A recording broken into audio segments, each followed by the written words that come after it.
उस मैया ने कहा कि प्रभु मैं भक्ति देवी, मैं पहले बुजुर्ग थी लेकिन अब जैसे मैं वृंदावन में आई मैं तो जवान हो गई, लेकिन मेरे सामने जो पुरुष पड़े हुए ये मेरे अपने ही पुत्र हैं ज्ञान और वैराग्य।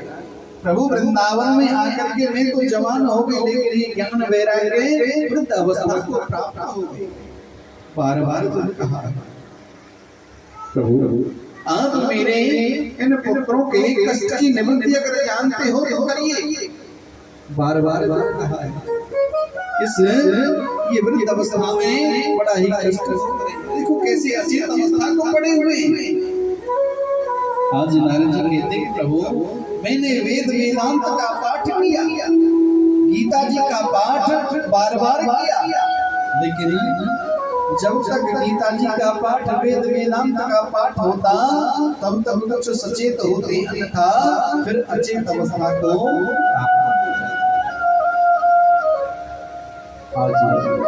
बार बार नारद जी कहते प्रभु मैं करूं तो करूं क्या। सनत कुमारों ने कहा कि आप ऐसा करो, अगर आप भक्ति देवी के कष्ट की निवृत्ति करना चाहते हो तो उनके लिए श्रीमद् भागवत सप्ताह। प्रभु आप क्या कह रहे हैं? मैंने वेद का पाठ किया, वेदांत का पाठ किया, गीता जी का पाठ मैंने बार बार किया, जब उससे कोई असर नहीं हुआ तो इस छोटी सी भागवत से क्या हो जाएगा। आज सनत कुमारों ने बड़ा सुंदर भाव नारद जी को बताया कि नारद जी देखो एक बहुत बड़ा कल्प वृक्ष है और वेद उसकी शाखाएं हैं, शास्त्र उसकी तनी है, लेकिन कभी वृक्ष में मिठास होती है, तने में कोई मिठास होती है, मिठास तो केवल फल में होती है। और ये श्रीमद् भागवत इस कल्प वृक्ष का पका हुआ फल है। आप श्रीमद् भागवत सप्ताह करिए। तो आज नारद जी कहते प्रभु मुझे एक बात बताइए, अगर कोई भक्त आपकी भागवत को श्रवण कर ले तो कोई बड़ी बात नहीं है, अगर कोई पापी मनुष्य आपकी भागवत को श्रवण कर ले तो कोई बड़ी बात नहीं है, लेकिन अगर कोई मर करके प्रेत रूप हो जाए, सारी उम्र बुरे कर्म करता रहा, मर करके प्रेत रूप हो जाए, क्या आपकी वो भागवत को श्रवण कर ले क्या वो भी मुक्त हो सकता है? ताकि नारद जी भागवत जी के अंदर तो इतनी शक्ति है, तो एक बार श्रद्धा से इसको श्रवण कर ले वो तो सदा सदा के लिए मुक्त हो जाता है। प्रभु में समझा। तो आज सनत कुमार जी श्री सूत जी महाराज सौनक आदियों के बड़ा सुंदर बात कहते हैं कि तुंगभद्रा तटे पूर्व भूतपातिर्मुत्तमं यत्र वर्णा स्वधर्मेण सत्य सत्य कर्म तत्परा। तुंगभद्रा नामक एक नदी उसके तट पर एक नगर बसा है, नाम है उत्तम नगर। उसमें एक ब्राह्मण रहते हैं, नाम है आत्मदेव। यथा नाम तथा गुण, जैसे नाम के ब्राह्मण देवता इतने सुंदर ही उनके कर्म, लेकिन उनके विपरीत उनकी पत्नी नाम है धुंधली देवी। यथा नाम तथा गुण, जैसा नाम वैसा ही गुण। धुंधली देवी का स्वभाव क्या है? जब तक पड़ोसियों से 2-4 बार झगड़ा बोल नहीं ले लेती उसको जल भी अच्छा नहीं लगता। भैया जा रही हो, अपनी तरफ से एक और भेज देना, कुछ संख्या वैसी थोड़ी है, कोई बात नहीं। आज सनत कुमार जी बड़ा सुंदर भाव कि तुंगभद्रा नामक एक नदी है, उसके नगर उसके तट पर एक नगर बसा हुआ, नाम है उत्तम नगर। आत्मदेव ब्राह्मण रहते पत्नी धुंधली देवी।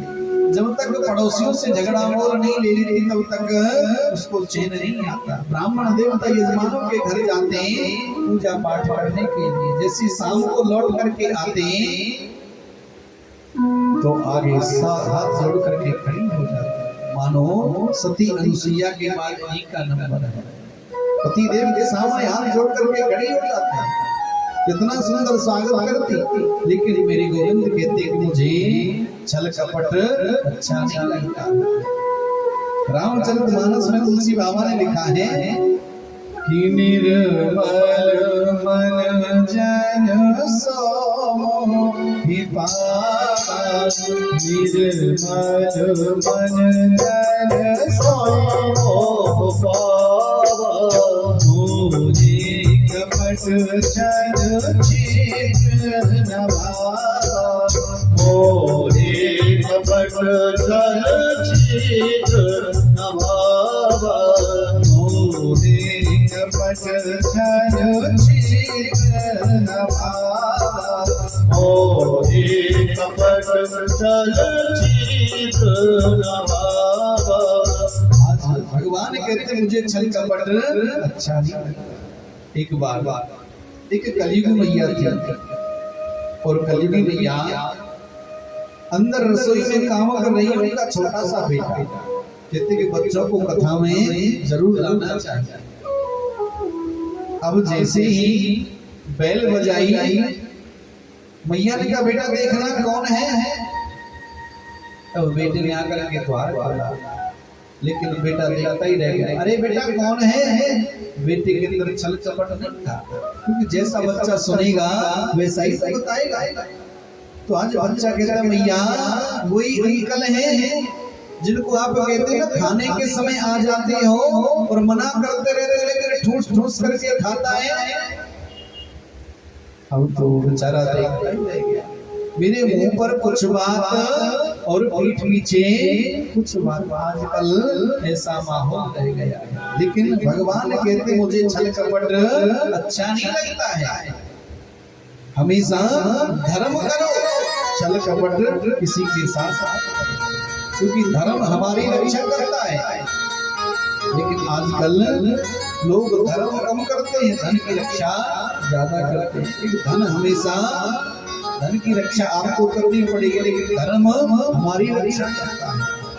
धन से चोर आदि हैं, वो बार बार आपके काम को बिगाड़ने की चेष्टा, चोरी करने की चेष्टा करें, लेकिन धर्म आपको सद्बुद्धि प्रदान कराएगा। लेकिन आजकल सब कुछ उल्टा हो रहा है। आजकल धर्म कितने नीचे की तरफ जा रहा है, आप देखते हो।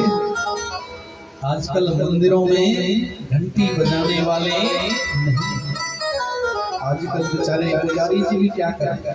आजकल इलेक्ट्रिक घंटियां आ गई हैं, स्विच ऑन किया, अब तो नगाड़ा भी बजने लगा, घंटी भी बजने लगी।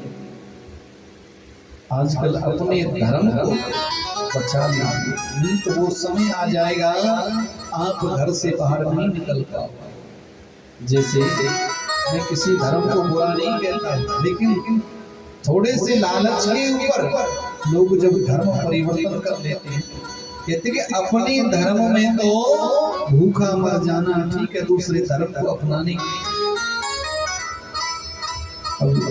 कुछ लोग अपने धर्म को अपना कर थोड़े से पैसे के लालच में, लेकिन बाद में मैंने ऐसे ऐसे लोगों को देखा है, पहले हिंदू थे, उसके पश्चात कोई किसी धर्म में चला गया, कोई किसी धर्म में चला गया। उनकी अंतोगतवा ना तो गति होती है और उनका परिवार इतना कष्ट भोगता है। हमें जीवन में एक नियम अपना लेना चाहिए। हम मंगलवार सुंदर कांड करें, हनुमान चालीसा का पाठ करें। हर किसी का अपना एक दिन होता है, अरे हिंदुओं तुम्हारा भी अपना एक दिन होना चाहिए। हमारे 33 कोटि देवी देवता हैं, लेकिन फिर भी हम कभी कहीं भटक रहे हैं, कभी कहीं भटक रहे हैं। जब तुम्हारा विश्वास अधूरा है तो तुम्हारा कोई काम फिर हो भी नहीं सकता, क्योंकि एक पर विश्वास कहते एक ही साधे सब सदे और सब साधे सब सदे। हमेशा विश्वास एक में रखना चाहिए, अपने धर्म पर विश्वास रखें। हर वक्त गोविंद आपके सम्मुख रहेगा, और जब आपको विश्वास नहीं है तो परमात्मा भी कह देगा ना। हरियाणा में कहावत है कि जो माँ का हुआ ना बाप का हुआ, बेचारी नई नवविवाहिता आती है और उसकी जो परीक्षा लेती है, ताकि जब तू अपने माँ का नहीं, अपने बाप का नहीं, तो मेरा कैसे हो जाएगा। तो जब तुम अपने धर्म के नहीं हो सकते तो फिर किसके हो सकते। हमारे यजमान है, हमारा पीछा नहीं छोड़ते। फ्रेंड्स एनक्लेव से हमारे यजमान हमारे पीछे पीछे जहाँ हमारी कथा होती है वही दौड़ लगाते हैं। चलो परमात्मा इनकी भी बिगड़ी बनाए, जो परमात्मा की शरण आए परमात्मा सबकी बिगड़ी बनाए। बड़ा सुंदर भाव संत वृंदों ने लिखा है। और देखो भैया, मैं आज भी कह रहा हूँ कि किसी एक की कथा नहीं, कि आपकी अपनी सबकी कथा है। और यहाँ नित्य प्रति 8 बजे ठाकुर जी का अभिषेक होता है। और अभिषेक में क्या चाहिए होता है? 100 ग्राम दूध, 50 ग्राम दही, थोड़े से फल, थोड़ी सी मिठाई और थोड़े से 3-4 हार, थोड़े से फूल। बस ये नित्य प्रति यहाँ भगवान का अभिषेक होता है। इतना तो हम मंदिर में भी जाते हैं, शिव जी के ऊपर भी चढ़ा देते नहीं चढ़ाते। तो नित्य प्रति अब इस उत्सव को, इस कथा को आप अपनी कथा समझिए। और हमारे 4 ब्रजवासी हैं, 4 ब्रजवासियों को कोई भी भोजन कराना चाहे। वैसे तुम्हारे दादाजी कहते हैं महाराज जी अगर किसी भी चीज की जरूरत हो, हमारी प्लॉट वाली भैया भी कह रही महाराज जी किसी चीज की दिक्कत मत करना, अगर भोजन की व्यवस्था नहीं है तो भोजन करना। पड़ोस वाली भैया भी कह रही महाराज जी किसी भी चीज की दिक्कत मत लेना। वैसे तो भाव बड़ा सुंदर है, आपके भाव को मैं कोटि कोटि नमन करता, लेकिन ठाकुर जी सबको मौका देते हैं। जो भी ठाकुर जी को अपने घर फेरी लगवाना चाहे, वृंदावन से ठाकुर जी आए और ये इतने छलिया हैं, जिसके घर एक बार जाते हैं ना तो उसको अपना कर देते हैं। आप तो सुनते भी हो, कहते कि जो एक बार इस नंद के लाला से प्रीत जोड़ लेता है, कहते कि भूत चिपट जाता है तो उसका इलाज है, लेकिन अगर ये नंद का भूत चिपट गया तो इसका कोई इलाज नहीं। तो इतना ये चंचल है, सबके साथ ये नटखटपन दिखाता है। तो जो भी भैया 4 ब्रजवासियों को भोजन कराना चाहिए। और भोजन कहते कि भोजन कराना ब्राह्मणों को बहुत ही पुण्य का काम होता है। और किसी को भोजन क्यों नहीं कराया जाता श्राद्ध पक्ष में? केवल ब्राह्मण को ही क्यों कराया जाता है? क्योंकि ब्राह्मण के अंदर सभी देवगणों का वास है, सभी समुद्र हैं, सारे तीर्थ हैं। और जो ब्राह्मणों को भोजन कराता है उसके पितृ सदगति पाता है, वो पितरों तक जाता है। तो जो भी ठाकुर जी को अपने घर बुलाना चाहे, फेरी लगवाना चाहे, हमारे ब्रजवासी वहाँ सुंदर कीर्तन भी करते हैं और ठाकुर जी की सुंदर प्रसादी होती है। आइए कथा में पुनः प्रवेश करें। तो आज बड़े सुंदर भाव से कहा कि महाराज अगर कोई मनुष्य आपकी कथा का पान कर ले धुंधकारी चरित्र बड़ा सुंदर कहा है। आज आत्मदेव ब्राह्मण यजमानों के घर जाते, लौट करके आते, देखते सामने आज धुंधली देवी खड़ी है, सुंदर स्वागत करते। लेकिन मेरे गोविंद कहते हैं कि मुझे तो केवल छल कपट से प्राप्त नहीं कर सकते, प्रेम से मुझे प्राप्त किया जा सकता है। आज आत्मदेव ब्राह्मण के घर पड़ोसियों का आना प्रारंभ हो गया। कहते कि ये पड़ोसी अगर जब मिल जाते हैं ना, कि गोविंद की कृपा से अगर ज्यादा ही सुंदर मिल गए तो आपको खाड़ करके मानेंगे, बसने नहीं देंगे। अब तो पड़ोसियों का आना प्रारंभ हो गया। अरे आत्मदेव देख तेरे घर ये गैया है, इसने बच्चा बचिया कुछ नहीं दिया है। तेरे घर तुलसी का वृक्ष है, ये भी सूख जाता है। अरे आत्मदेव तेरे पुत्र तेरे से नाराज हैं। आज आत्मदेव बेचारा रोने लगा। आज रोता रोता जंगल की तरफ निकल गया। और आज जंगल में जैसे बैठा चिंतित बैठा संत भगवान वहां से गुजर करके जा रहे थे। आज संत भगवान ने जैसे ही देखा तो आज देखते ही समझ के कोई विद्वान ब्राह्मण मालूम होता है। आज कहा कि अरे ब्राह्मण देवता इस घोर जंगल में कैसे? आज आत्मदेव कहता है महाराज आज सत्य कहता हूँ मेरे घर कोई संतान नहीं है, मेरे घर गाय है उसने भी कोई बच्चा बच्चियां नहीं की, अपने हाथ से तुलसी को जल देता हूँ लेकिन फिर भी सूख जाती है। तो आज आत्मदेव ब्राह्मण को जब कहा कि अरे आत्मदेव क्या करोगे पुत्र लेकर के? उस परमात्मा को अपना पुत्र मान लीजिए। आत्मदेव कहता है इन संतों के सामने जरा मन की कथा को क्या कह दो, ये वेदांत बखाना आरंभ कर दे। अरे मन मैंने कह दिया मेरे घर पुत्र नहीं है, मुझे पुत्र प्राप्ति का वर चाहिए। बार बार गोविंद को पुत्र नहीं महाराज मुझे पुत्र चाहिए। आज देखा अरे आत्मदेव तेरे दिल एक जन्म का तेरे तो 7 जन्म तक कोई संतान का योग नहीं। आज जन्म में पड़ा महाराज संत चाहे क्या नहीं कर सकता, संत चाहे तो कुंडली को बदल सकता, संत चाहे तो हाथों की रेखा को बदल सकता है, संत क्या नहीं कर सकता। महाराज अगर आपने मुझे पुत्र प्राप्ति का वर नहीं दिया तो आपके सामने माथा फोड़ करके मर जाऊंगा, लेकिन लौट करके नहीं जा सकता। आज संतों ने अपने योग बल से फल दिया और कहा कि बेटा इस फल को आप अपनी स्त्री को खिला दिया। आज बड़ा ही प्रसन्न हुआ और आज पत्नी के पास आया, देवी आज मुझे संत भगवान का दर्शन हुआ। तभी कहते हैं ना संत मिलन को चालिए तज माया अभिमान, जो जो पग आगे धरे तब कोटनीय। संतों का तो दर्शन मात्र से ही कल्याण हो जाता है। आज बार बार जो कहा है देवी संत भगवान का दर्शन हुआ, ये आप फल ग्रहण करो। लेकिन धुंधली देवी आज कहती ठीक है। आज पड़ोसन आई और कहा कि देख बहन मेरा पति कितना पागल है, किसी ने फल दे दिया है, फल से कोई संतान हो सकती है। बार बार जब बहन देख मेरे घर 5-5 पुत्र हैं, छठा होने वाला है, खाने वालों की लाइन लगी लेकिन घर में खाने को कुछ है नहीं, और तेरे घर इतना वैभव है लेकिन खाने वाला कोई नहीं है। मेरी जब होगा मैं आपको पुत्र दे दूंगी। तो आज इस फल की परीक्षा करने के लिए गाय को फल खिला दिया। जब गाय को फल खिला दिया तो आज धीरे धीरे गोविंद की कृपा हुई, गाय को पुत्र हुआ और आज सारा शरीर मनुष्य जैसा, कान केवल गाय के जैसे, नाम रख दिया को। और आज उस सहेली को भी पुत्र हुआ। धुंधली देवी पेट पर कपड़ा बांधती रही और जब पुत्र हो गया ला करके आज दे दिया, कपड़ा खोल दिया। आत्मदेव से कहा कि पतिदेव मुझे संतान प्राप्त हुई है। आज आत्मदेव बड़े प्रसन्न हुए और जब आत्मदेव बड़े प्रसन्न हुए तो आज बड़े सुंदर भाव से कहा कि देवी आज तो गोविंद की कृपा हुई, लेकिन कहते हैं जो संत का प्रसाद कभी मिथ्या नहीं जाता है। पंडितो ज्ञानी धुंधकारी महाकला।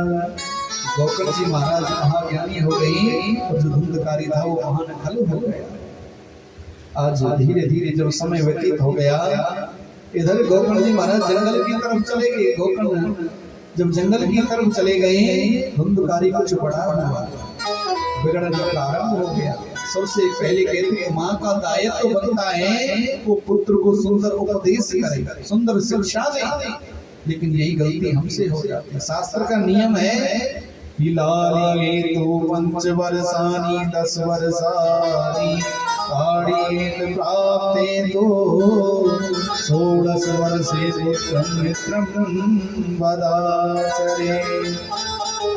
कहते अपने पुत्र का 5 वर्ष तक लालन पालन करो। पुत्र जब 10 वर्ष का हो जाए उसको सुंदर शिक्षा दो, उसको सभी का दर्शन कराओ। बेटा देखो ये भगवान श्री राम है, भगवान श्री कृष्ण है, लेकिन आजकल बच्चे को जन्म लेते ही कुछ बड़ा होता है और बड़ा होते ही उसके सिराने मोबाइल रख दिया जाता है, बच्चे को मोबाइल पकड़ा दिया जाता है। राम कृष्ण के बारे में अगर उनको पूछा जाए तो मुंह को टेढ़ा करके कौन है, उनको बहलाने के लिए उनके सामने चैनल लगा दिया जाता है मोटू पतलू का, डोरीमोन का। वो तो केवल डोरीमोन मोटू पतलू ही जानेंगे, भगवान राम कृष्ण को नहीं जान सकते, क्योंकि ये हमसे बहुत बड़ा अपराध हो रहा है।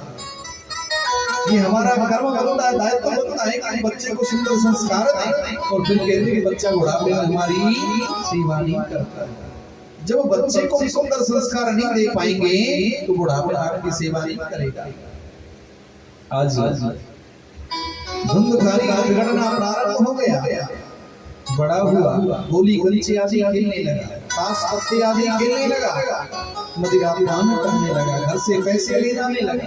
माँ दे देती, बेटा सब कुछ तेरा ही तो है, अकेला तू है, इतना वैभव है। अब धीरे धीरे मदिरा पान करके एक दिन रात्रि के 12 बजे आया। और जब रात्रि के 12 बजे आया, पिताजी ने समझाया, बेटा तेरा ब्राह्मण का जन्म है, तुझे मदिरा पान शोभा नहीं देता है। डांट दिया कि आप चुप रहिए, हम जो करते हैं वो अच्छा करते हैं। आज आप देव रोने लगा। गोकर्ण जी महाराज आए, पिताजी आप रोते होते, बेटा आज धुंधकारी ने मेरा अपमान किया है, अब मैं करूं क्या? पिताजी जंगल की तरफ क्यों नहीं चले जाते? लेकिन कहते कि ममता ज्यादा परिवार के अंदर फंस जाती है। कहते कि मनुष्य लोहे की बंधी जंजीरों से छूट सकता है, अगर वो ममता में पड़ गया तो कभी जीवन में नहीं छूट सकता।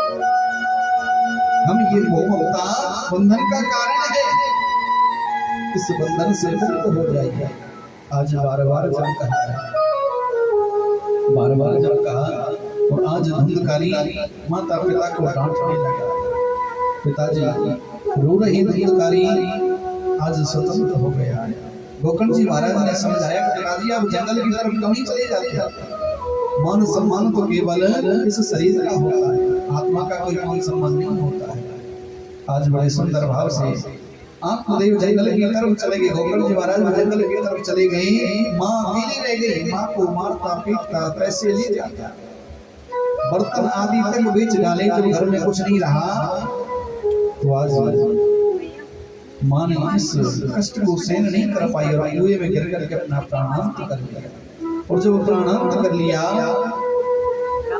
आज 5-5 वैश्याओं को घर में ले आया। और जब 5-5 वैश्याओं को घर में ले आया, नाना प्रकार से वैश्या गमन करता। वैश्याओं ने देखा इससे पैसा तो हमने बहुत ले लिया है, अगर ये किसी दिन पकड़ा गया तो नंबर हमारा भी आ जाएगा। आज धुंधकारी के हाथ पैर बांध करके मुंह में जलते हुए कोयले डाल करके और आज उसको मार डाला, वहीं दफना दिया। और जब वहीं दफना दिया तो आज प्रेत रूप हो गया। गोकर्ण जी महाराज जैसे आए और देखा कि जिस घर में किलकारियां पूजा करती थी, आज वो घर सुना पड़ा है। चलो कोई बात नहीं, रात्रि का समय है, प्रातः काल होगा तो गांव वालों से मिलूंगा, क्यों ना थोड़ा सा मैं भजन कर लेता हूँ। क्योंकि कहते हैं जो संयमी पुरुष होते हैं वो जब दुनिया सोती है तो वो जागते हैं। यानि सा सर्वभूतानां ताम जागृति संयमी। आज जैसे ही भजन करने के लिए बैठे तो आज डरावने स्वप्न सामने आने लगे। एक काली काली छाया सम्मुख आ गई और कहा, भैया आप कौन हो जो मैं डराती हूँ? तो आज वो प्रेत काली काली छाया बोल नहीं सकती। आज गोकर्ण जी महाराज ने अपने कमंडल से जल लिया और उसके ऊपर जैसे ही डाला उसमें बोलने की सामर्थ्य आई। यहं भ्रातृदियो अस्मि धुंधकारी नामता स्वकीयेनेव दोषेण ब्रह्मार्पणासितं मया। अरे भैया, मैं आपका छोटा भाई धुंधकारी तेरी ये गति। अरे भैया, तेरा मरना तो हमने तीर्थ में सुन लिया था, हमने तेरे लिए गया जी जाकर के पिंडदान कर दिया था, तेरे लिए कुरुक्षेत्र आदि हरिद्वार आदि सब कुछ क्रियाएं करा दी थी। कि भैया आप चाहे जो मर्जी करो लेकिन मेरी गति नहीं हो सकती। क्यों? क्योंकि मैंने माँ बाप को कष्ट दिया है। आज बार बार आपको धुंधकारी कहता है कि भैया मेरी गति नहीं हो सकती। कुछ भैयाओं का ये भाव होता है, कुछ भाइयों का ये भाव होता है, कहते हैं कि जो एक बार गया जी जाकर के पिंडदान कर आता है उसको फिर श्राद्ध नहीं करना पड़ता। कुछ ऐसा ही है ना भैया? ये बिल्कुल गलत है। गरुड़ पुराण कहती है मनुष्य नाना प्रकार से पुत्रों की लालसा करता है कि मेरे घर 2 पुत्र हों कि 4, एक तो निकट्ठू हो सकता है, लेकिन कोई ना कोई तो हमें गया जी जरूर पहुंचाएगा। गया जी जाकर के मुक्ति कराते हैं, लेकिन श्राद्ध तर्पण होता है वो जरूर करना चाहिए। लोग वह पिंड दान करने नहीं जाते, अपना पिंड छुड़ाने के लिए जाते हैं कि आज के बाद हम ऐसा नहीं करेंगे। तो ये बिल्कुल गलत है। तभी उस घर में नाना प्रकार से प्रॉब्लम आती है, उस घर में सुख समृद्धि छिन जाती है, पुत्र संतति रुक जाती है। कहते कि पितृ दोष का लक्षण क्या है? सबसे पहला दोष है उस घर में कलह कलेश हमेशा बना ही रहेगा। दूसरा लक्षण ये है उस घर में संतति रुक जाती है, पुत्र नहीं हो सकते। पुत्रियां होने में कोई दिक्कत नहीं आएगी, लेकिन अगर पुत्र होगा तो बार बार दिक्कतों का सामना करना पड़ेगा। या तो पुत्र छीन हो जाएगा, खराब हो जाएगा, या होते ही मर जाएगा। ये पितृदोष का लक्षण है। और शरीर के अंदर जोड़ों में दर्द परमानेंट दवाई लग जाती है, ये पितृदोष का लक्षण है। आज धुंधकारी कहता भैया मैं इस योनि में बड़ा ही कष्ट पा रहा हूं, मेरी मुक्ति नहीं हो सकती क्योंकि मैंने अपने माँ बाप को कष्ट दिया। एक बार एक पुत्र अपने पिता को वृद्ध आश्रम छोड़ करके आ गया, और जब वृद्ध आश्रम छोड़ करके आ गया तो क्या देखता है, पिता बार बार पुत्र की लालसा में कि आज मेरा बेटा आएगा मुझे लेकर के जाएगा, लेकिन जब बिल्कुल बुजुर्ग हो चले तो आज क्या देखते हैं, आज फोन जेब से निकाला और बार बार मैनेजर के